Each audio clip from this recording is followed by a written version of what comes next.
Dear future generations, I think I speak for the rest of us when I say, sorry. Sorry we left you with our mess of a planet.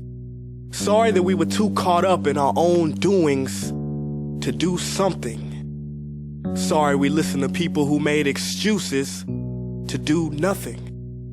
I hope you forgive us. We just didn't realize how special the earth was. Like a marriage gone wrong, we didn't know what we had until it was gone. For example, I'm guessing you probably know it as the Amazon desert, right?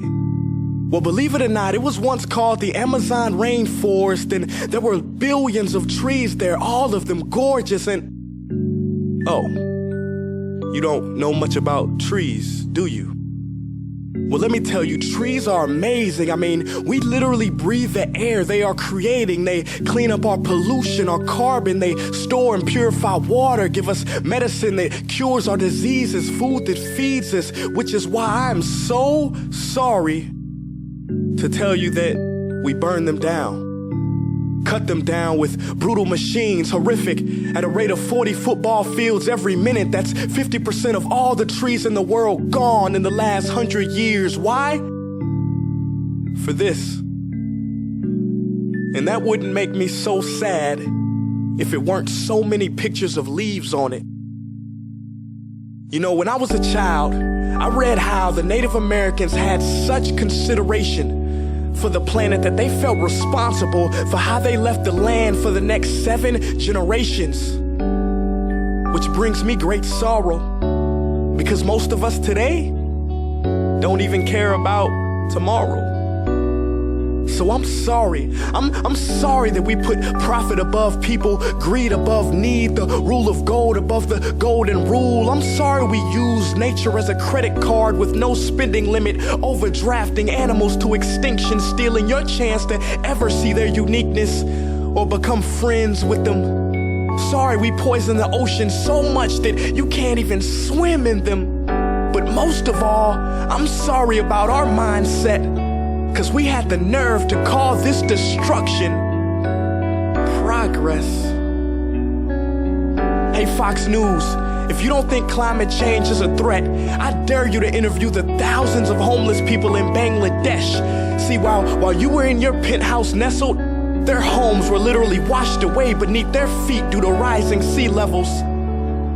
And Sarah Palin, you said that you love the smell of fossil fuels.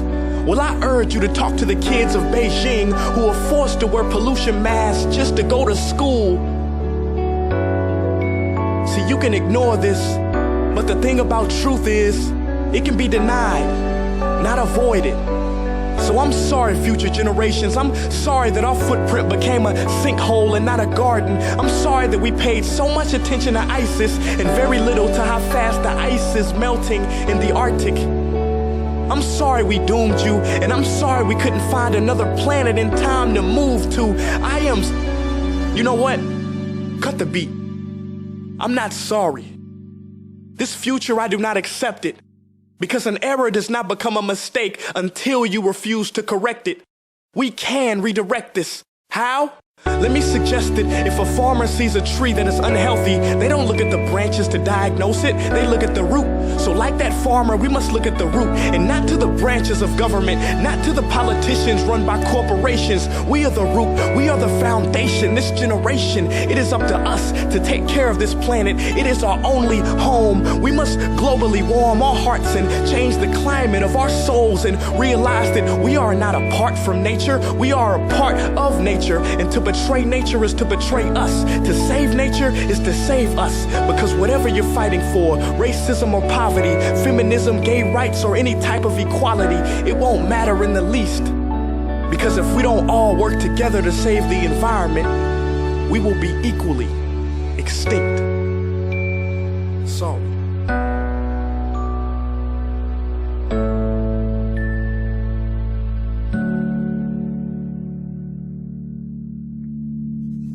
Hey guys, for the past several weeks, I've been here in Africa, the heart of Africa, witnessing the horrific destruction of the rainforest, which inspired me to write this piece. Why are forests being destroyed at such an enormous rate? For this.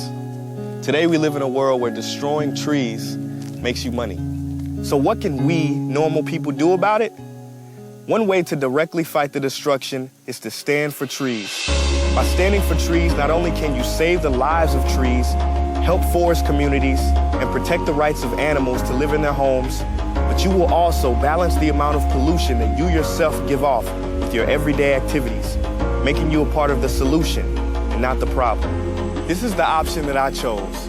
But whatever way that you choose to stand for trees, do it. Because a wise man once said, when the rivers are all dried up and the trees cut down, man will then realize that he will not be able to eat money.